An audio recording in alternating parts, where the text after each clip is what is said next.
আমরা ফ্রিজ ব্যবহার করি, কিন্তু ফ্রিজের সঠিক ব্যবহার বিধি সম্পর্কে কি আমরা জানি? চলুন আজকে আমরা জেনে নিই ভিশন ফ্রিজের কিছু ব্যবহার বিধি।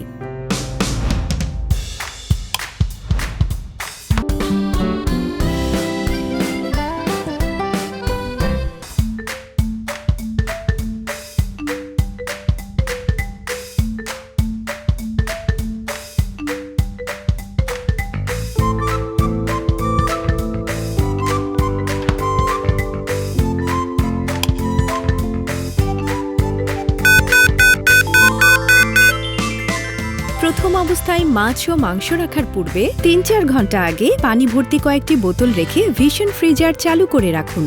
অতঃপর বরফ সমৃদ্ধ বোতল সহ ফ্রিজে মাছ ও মাংসের পরিমাণ ধীরে ধীরে বৃদ্ধি করে ফ্রিজটি ব্যবহার করুন। -18°C তাপমাত্রায় ফ্রিজে সঠিকভাবে সংরক্ষণ করা খাবার নিরাপদে থাকবে।